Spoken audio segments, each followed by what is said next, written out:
Na mesma linha que o senador Medeiros colocou, queremos também aqui comunicar este acontecimento extremamente importante para Mato Grosso. Nós, todos aqui da bancada,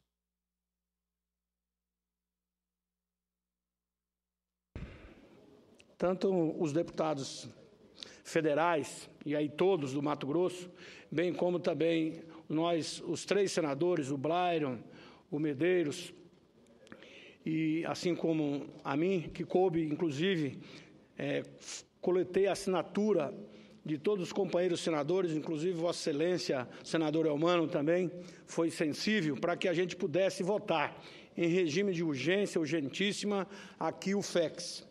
E tive a oportunidade, inclusive, de ser nomeado pelo presidente Renan para ser o relator na Comissão de Constituição e Justiça, assim como também a senadora Lúcia Vânia foi relatora, ela em outra comissão, já que ela também lutou bastante, assim como tantos outros. Mas para o Mato Grosso, como disse aqui o senador Medeiros, a nossa luta ela tinha algo de especial. Primeiro, porque o Mato Grosso é o estado mais beneficiado. São quase 500 milhões de reais que o estado de Mato Grosso, aí quando eu digo estado, é o governo de Mato Grosso, bem como os municípios de Mato Grosso, receberão daqui até o final do ano.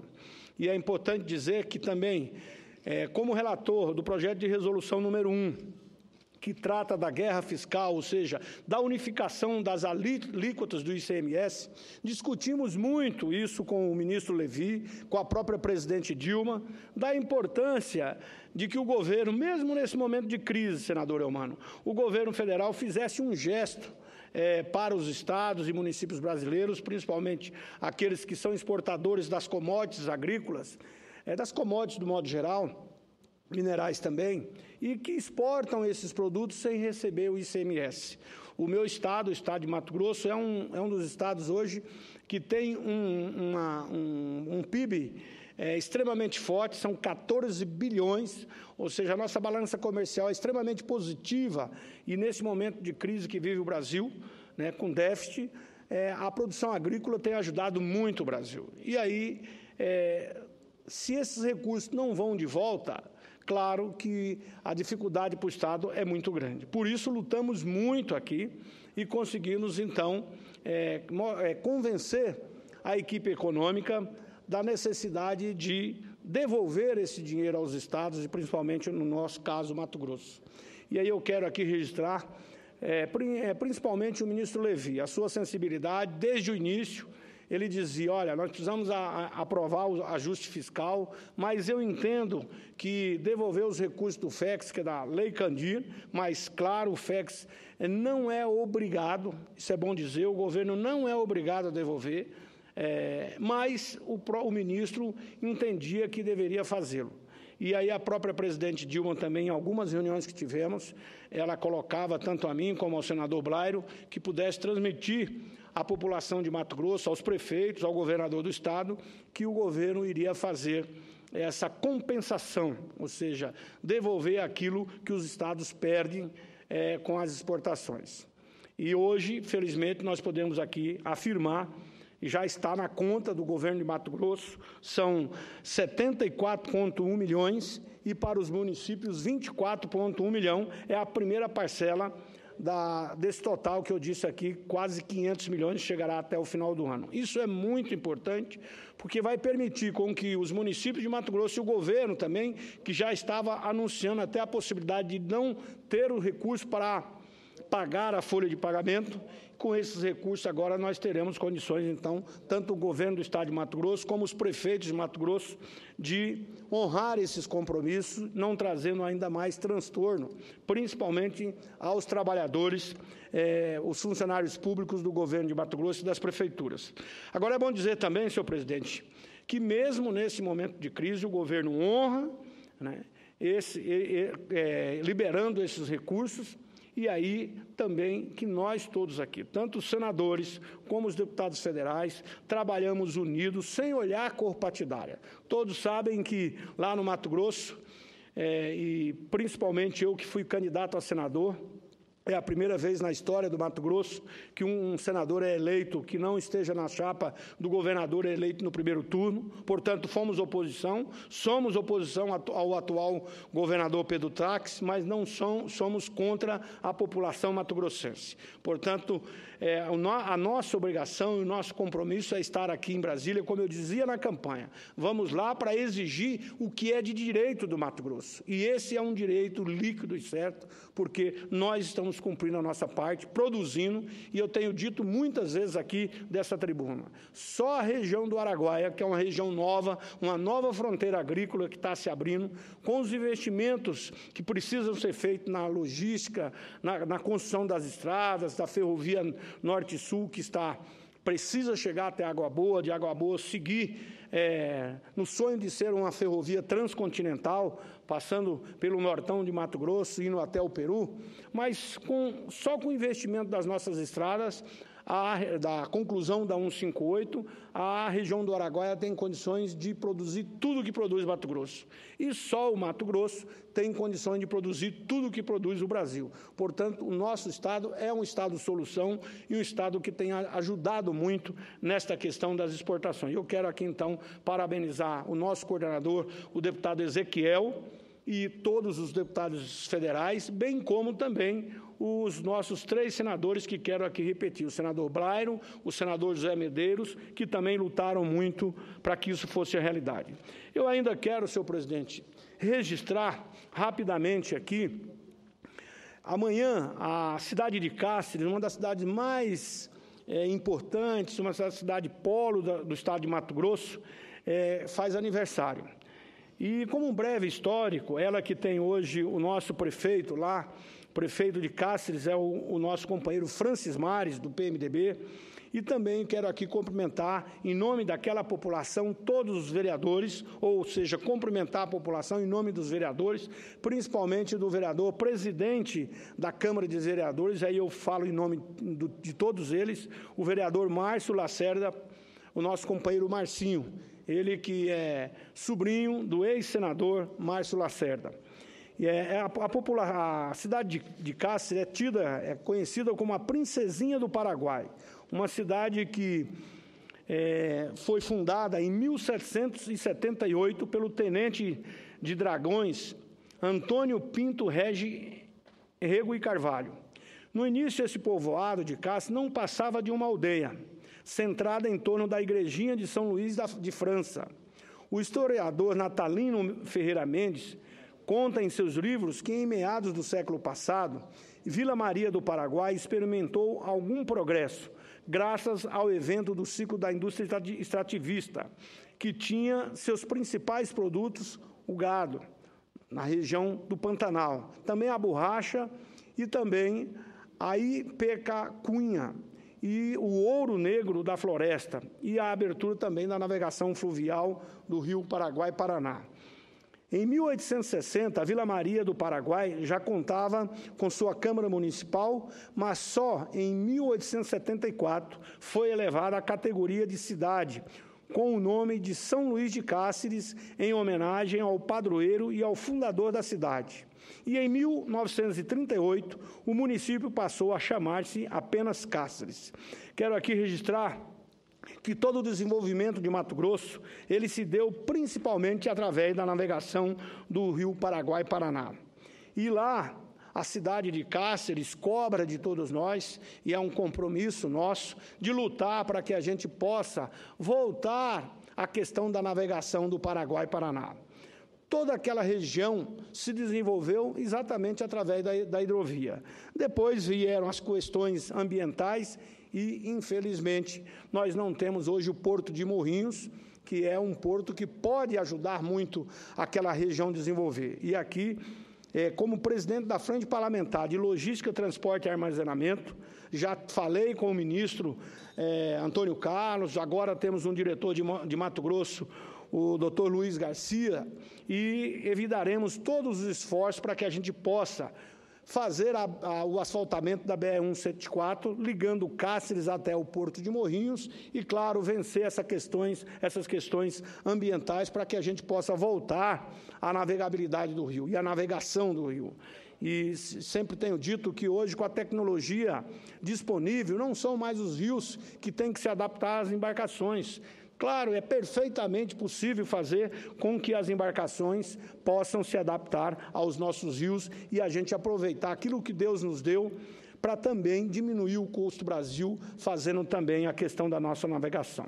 Senhor presidente, quero aqui registrar também que na semana passada, esta Casa aprovou o projeto de lei que seguramente evitou uma das maiores injustiças com aqueles que trabalham, aqueles que aproveitam as oportunidades e geram emprego para esse país. O Senado foi maiúsculo ao aprovar o projeto de lei que torna válida as permissões de agências lotéricas prorrogadas pela Caixa Econômica Federal em 1999. Pelo texto aprovado inicialmente lá na Câmara dos Deputados, todas as permissões outorgadas pela Caixa até o dia 15 de outubro de 2013 passam a ser válidas e terão renovação automática por 20 anos, conforme previsto na Lei 12.869 de 2013, conhecida como Lei das Lotéricas. E aí, senhor presidente, assim também o Senado promoveu a justiça e resgatou o respeito aos contratos com aqueles que investiram uma vida inteira nessa atividade.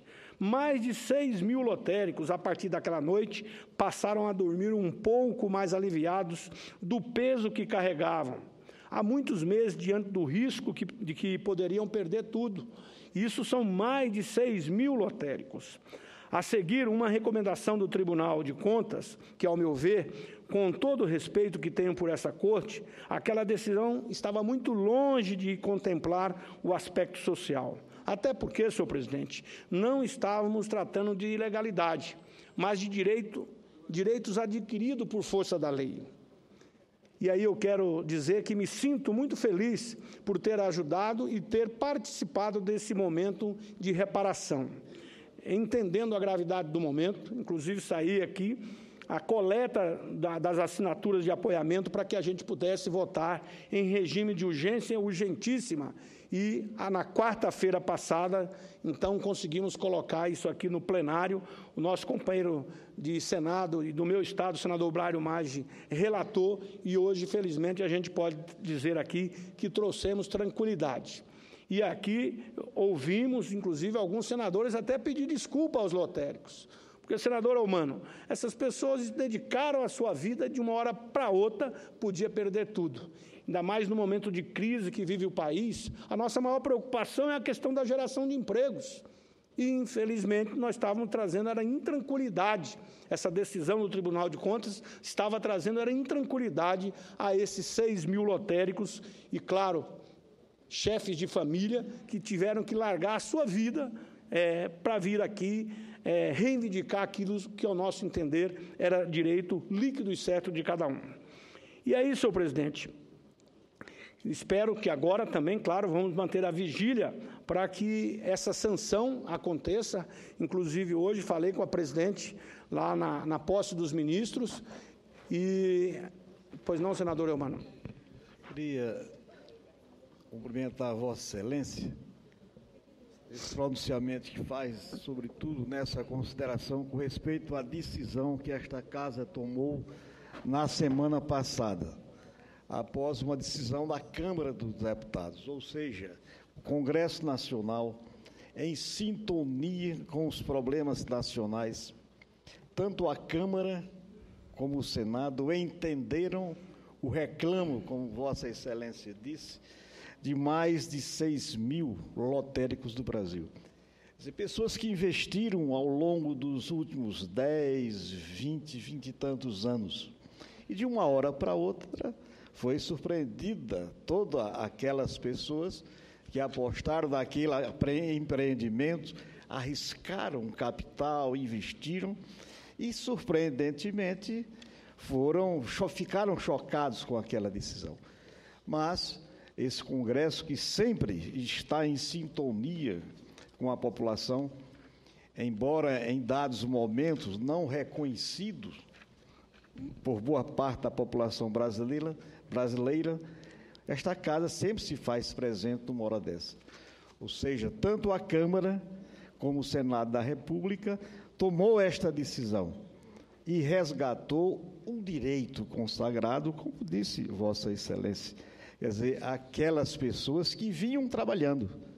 E agora, por decisão das duas casas do Congresso Nacional, vão continuar trabalhando, assegurando-lhes o direito para trabalhar com tranquilidade, com muita segurança, por mais 20 anos. Então, é pertinente o pronunciamento que Vossa Excelência faz nessa hora, e nós todos nos congratulamos com os lotéricos do nosso país. Felicitações a Vossa Excelência pelo pronunciamento. Como eu ia dizendo, senador Eumano, agora há pouco, na posse dos ministros, tive a oportunidade de falar com a presidente, que me anunciava, inclusive, a liberação dos recursos do FEX, e também eu pedi à presidente a sanção desse projeto o mais rápido possível. Isso vai trazer a tranquilidade a esses 6 mil, é exatamente a sanção do projeto é que poderá trazer essa tranquilidade. E aí, senhor presidente, principalmente, senador Paim, outro aspecto que eu quero abordar aqui, que também vai trazer, já está começando a trazer dor de cabeça para um outro setor muito importante, dos trabalhadores brasileiros, que são os taxistas. Porque hoje já muitas decisões estão aí, muitas cidades já está começando a ser arguído pelo Ministério Público a questão das licitações, das concessões dos táxis. E é por isso que venho com muito mais preocupação aqui, diga-se de passagem, é para tratar especificamente desta questão que para mim é muito parecida, que é a questão dos taxistas. E quero aqui chamar a atenção desta casa, dos colegas senadores e senadoras, para o drama que vive e começa a viver essa categoria. Justamente porque, mais uma vez, a legislação brasileira está deixando a desejar. E, na falha, permite que os órgãos de controle, como o Ministério Público, em sua obrigação de zelar pelas leis, empurrem para o abismo milhares de pais de famílias, trabalhadores e pessoas de fé. A exemplo do dia que disse aqui sobre a situação dos proprietários de casa lotérica, o Brasil não precisa, senhor presidente, angariar mais um problema como este que se desenha agora nesse momento. É lastimável o que vem acontecendo com a categoria dos taxistas, formada em sua grande maioria por pessoas simples. Os condutores autônomos vivem sob o risco de perderem suas permissões de trabalho, porque o artigo 175 da Constituição Federal cria uma situação de insegurança jurídica em relação ao enquadramento ou não dos serviços de táxi no conceito de serviços públicos. Sob o argumento de que os serviços de táxi são serviços públicos e que se enquadra nesse dispositivo constitucional, o Ministério Público questiona a legalidade da autorização outorgada pelo Poder Público sem prévio processo licitatório. Esse quadro tem causado, a exemplo do que aconteceu com os donos das casas lotéricas, um pânico sem tamanho entre esses profissionais. Lá na minha cidade, Rondonópolis, a Lei número 6.555, de 1979, é tratada pelo MP como sendo uma lei absolutamente ultrapassada. Os promotores alegam que a lei não foi recepcionada pela atual Constituição Federal de 1988, que expressamente exige, segundo eles, prévia licitação aos serviços prestados pelos taxistas como serviços públicos. Diante disso, o Ministério Público já tem proposto ações civis objetivando, mesmo que de forma indireta, a inconstitucionalidade das leis municipais. Ao requerer a nulidade das permissões concedidas, o órgão ministerial, no caso, o Ministério Público, pretende também obter um efeito jurídico cuja decisão atingiria todos os taxistas que atualmente prestam serviço, mesmo aqueles que estão em atividade desde antes da vigência do novo texto constitucional. Ao par do debate sobre a competência do Fórum Judiciário para tratar dessa questão, que, ao meu ver, é de grande amplitude, quero dizer que esse entendimento do Ministério Público afeta os trabalhadores que há décadas se dedicam a oferecer à sociedade um meio de transporte alternativo ao transporte público. Em verdade, É bom que se diga, o MP está cumprindo o seu papel, delegado pela Constituinte. Porém, essa situação é grave do ponto de vista econômico e social e precisa ser corrigida para o bem desses milhares e milhares de pais de famílias. Conheço vários taxistas, vários profissionais que estão desde o início da década de 70, portanto, há mais de 40 anos na praça, como eles mesmos fazem questão de afirmar. São pessoas que trabalham desde os tempos em que ninguém sequer se colocava à disposição da administração para prestar esse serviço. Ainda assim, alguns com muita coragem e determinação resolveram enfrentar todas as dificuldades inerentes a esse trabalho, desafiando tudo e, principalmente, na maioria das vezes, colocando em risco a própria vida. Aliás, é bom que se lembre, senhor presidente, muitas vidas se perdem e se perderam nessa profissão, principalmente por causa dos latrocínios, da enorme falta de segurança que vivemos. Foram muitos casos, até em sequência, que acompanhamos estarrecidos. Tristeza, lágrimas, revoltas, famílias desamparadas que perderam os seus provedores. Apesar disso, a categoria foi em frente, absorveu gente e acolheu mão de obra. Muitos ainda persistem pelo simples fato de não possuírem outra fonte de renda, sendo essa atividade a única forma de subsistência para a sua família. Desse modo, foi a vida desses trabalhadores que exercem esse honroso, mas estressante e cansativo ofício. No mais, ao meu ver, não há nenhuma ilegalidade ou inconstitucionalidade nessas autorizações. O que se percebe é que há uma pequena confusão quanto aos conceitos e à interpretação dos institutos que regulamentam o serviço de táxi. E vou mais além. A lei de licitações em si, que o Ministério Público exige que seja cumprida com base no dispositivo do 175 da Constituição Federal, que trouxe a ampla competitividade e isonomia aos concorrentes, fazendo com que a administração pública contrate com aqueles que oferecem melhores condições e menores preços. Contudo, senhor presidente, nos casos dos taxistas, tem-se que a remuneração do transporte de pessoas, ou como se costuma dizer, o pagamento das corridas, não é livremente ajustado entre as partes, mas sim com preço pré-fixado entre o ente e o poder público. Ou seja, senhor presidente, de fato, na verdade, não há livre concorrência e, portanto, não tem como licitar esse serviço. Seja como for, a representação corre nas varas judiciárias e os taxistas, há muito, já estão vivendo sob o tempo do medo. A qualquer momento, podem receber a notícia de que perderam seus pontos, que estão fora da atividade. E que, se quiserem sobreviver, terão que procurar outra coisa a fazer ou, então, lastimavelmente, serem levados para a clandestinidade. Aliás, colegas senadores e senadoras, essa questão de clandestinidade necessita de nós, legisladores, uma ampla e intensa reflexão. Esse é um tema que tem nos atormentado. Creio firmemente que não existe nada mais pernicioso, nada mais doloso aos interesses coletivos que esse estado de situação. É o atestado de descontrole do Estado, da ausência do poder público. Com isso, perde todo mundo e quem ganha é apenas alguns. E na clandestinidade, senhoras e senhores, é na clandestinidade que se proliferam os crimes, é na clandestinidade que se permeiam as irregularidades, é onde se criam os grandes monstros, onde se tornam robustas as grandes forças que subvertem os conceitos mais elementares de uma sociedade sadia. Portanto, precisamos combatê-la duramente. E não será cortando as oportunidades, jogando pessoas fora de sua atividade, como é o caso dos lotéricos e agora dos taxistas, que iremos combater esse mal que assola a nossa nação.